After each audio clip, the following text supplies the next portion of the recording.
They thought beating a black girl into a coma in the middle of a high school hallway would silence her forever. But what those bullies didn't know was that her mother wasn't just any parent. She was the storm about to burn their entire school to the ground. It was supposed to be just another morning at Briarwood High, kids shoving into Block A, light bouncing off those so-called prestige tiles. And then there she was, Amara Lewis. Dark skin, new face, bag clutched to her chest like she already knew she was walking into enemy territory. 2 weeks in, and people still whispered like she was some kind of alien who wandered into the wrong zip code. Then, out comes Chase Whitaker. Yes, the Whitaker, son of money, privilege, and a daddy who practically owns the school.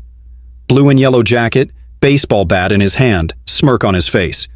Behind him, the little sidekicks, Mason, Thank You Reed, and Haley Prescott, with her cheap phone ready to go live like this was a circus. What you hiding in that bag, Bricks, or is that just how you people carry books?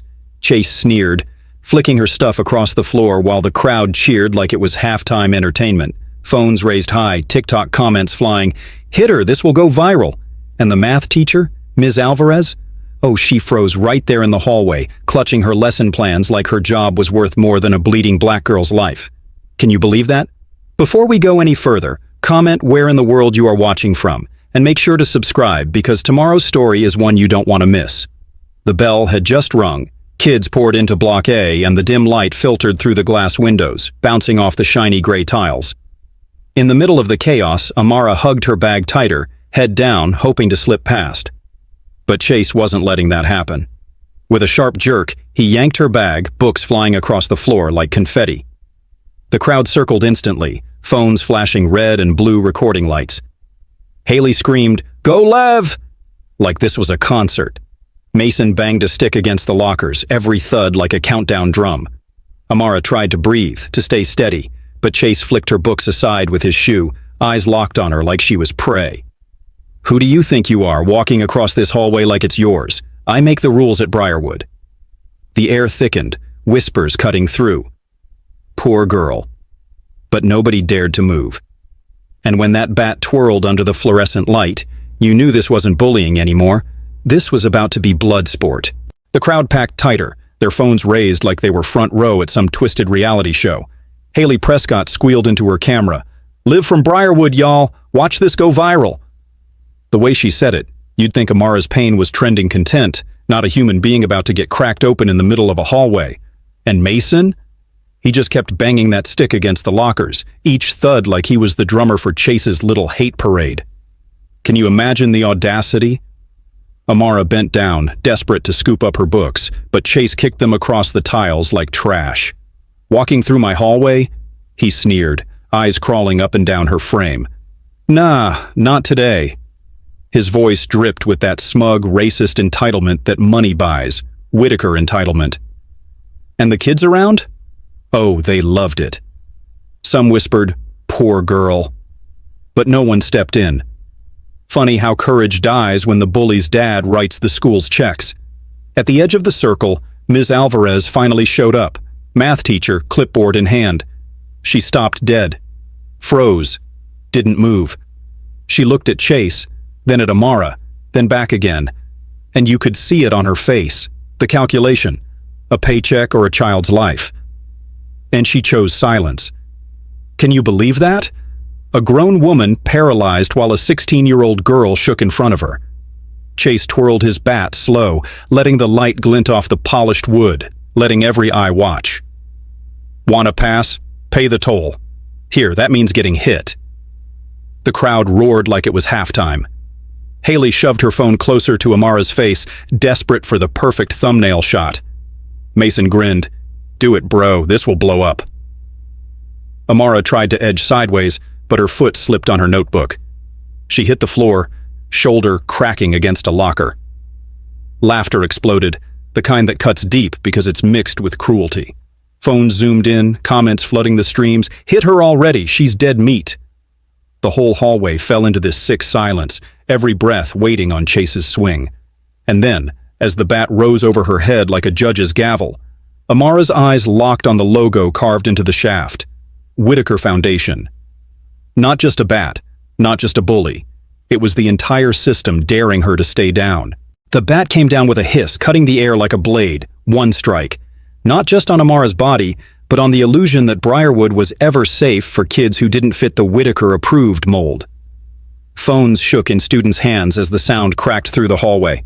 Comments blew up instantly. OMG, she's done. This is insane. Whitaker runs the school. Can you believe people typed faster than they breathed while a girl lay broken on the floor? Sirens sliced the night not long after. The ambulance screeched into St. Iora Hospital, red and blue flashing over sterile white walls. Amara lay on the stretcher, motionless, bruised temple, lips trembling like her body was bargaining with death itself. The ER lit her up under harsh neon, just a 16-year-old black girl fighting for her last breath. But you know hospitals. Sometimes the wounds aren't the only things that get stitched up. Doctors scrambled, voices clipped. Severe brain trauma, pupils slow to respond. Oxygen slapped over her face, wires taped down, monitors beeping faint like her life was a song fading out. Dr. Nquil barked orders, but another doctor, Mr. Ralph, caught the details. The bruised shoulder, the swelling on her forehead. This wasn't some simple accident. This was blunt force trauma. But guess what? The record typed into the system didn't say beaten. It said fall. Just one line changed and the truth was gone. Classic Whitaker magic. Erase the weapon, rewrite the script. Nurse Jenna bit her lip, whispering to Ralph that a call came through, ordering the notes to be adjusted. Adjusted. Imagine that. A kid in a coma and some lawyer in a fancy office decides to rename assault into trip and fall. Racism wears a tie, not just a hoodie. And the administrator? He just shrugged like erasing a child's pain was routine paperwork. But then came the echo of heavy boots in the ICU corridor. A woman entered, straight-backed, eyes red from crying but sharp as steel. She stopped by the bed, touched Amara's weak arm. Raven Cole, the mother. And from the way she stood there, you knew. This cover-up had just signed its own death warrant.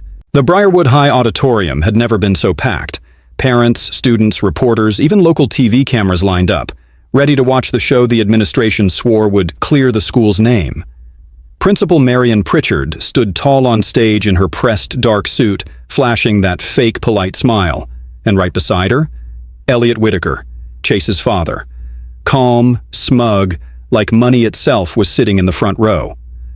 "Ladies and gentlemen," Pritchard began, tapping her notes against the podium, "the school's report confirms there was no evidence of violence. The rumors online are false." The audacity. A girl in a coma with bruises on her skull, and they had the nerve to call it rumors. Can you believe that? Raven Cole stood from the crowd, her coat dark against the lights, her eyes burning. "No violence?" she snapped. "My daughter is in the ICU, tubes in her throat because she tripped. Is that your story?" The auditorium shifted, murmurs growing louder. Dana Ortiz, the lawyer at Raven's side, stepped forward and cracked open her briefcase like it was a weapon. One by one, Dana laid out the receipts. First, IP logs from the Board of Education's own server, proving someone ordered the original student videos scrubbed off TikTok. Second, hospital emails sent by Whitaker's law firm instructing staff to change hit with a bat to fall. Third, footage of Brandon, the team manager, sneaking the blood-stained bat out of the equipment room. And fourth, Vice Principal Halverson's own confession that he was following your orders, Principal Pritchard. The hall erupted. Parents gasped, students screamed, phones went live again. Principal Pritchard's smile collapsed. Elliot Whitaker leaned forward, hissing something about settling this quietly. But Raven wasn't here for backroom deals. Because then came the knockout blow. On the giant screen at the back of the hall, the restored clip played. Students had recovered it, preserved it, and now it lit up the room like a spotlight on shame. Chase Whitaker, bat raised, slamming it down on Amara. The screams, the crack, the fall. No rumor, no accident. Cold truth. Pritchard staggered. Elliot yanked the plug from the projector, but it was too late. The video was already on hundreds of phones, already online, already viral. Justice for Amara trended in minutes. Raven looked straight at Elliot, her voice slicing through the chaos. "You can pull a cord, but you can't unplug the truth. Not anymore." And just like that, the tide shifted. The courtroom days that followed confirmed it. A search warrant seized Whitaker's servers. Emails, takedown orders, and cover-ups spilled into public record. Halverson folded. Pritchard resigned in disgrace. And Elliot Whitaker? He was finally dragged into the one place his money couldn't protect him, the spotlight of justice. Outside the courthouse, chants filled the air. Students, parents, even strangers rallied, signs raised high, justice for Amara. Raven stood in the center, her daughter's name echoing like thunder, her hand gripping Amara's, still weak, but alive. "This isn't just for my child," she said, voice breaking yet unshaken. "This is for every kid who was ever told their pain didn't matter." And for once, the whole town listened. Like, share, and subscribe if you believe the truth can't stay buried forever, because stories like this one prove it always claws its way back to the light.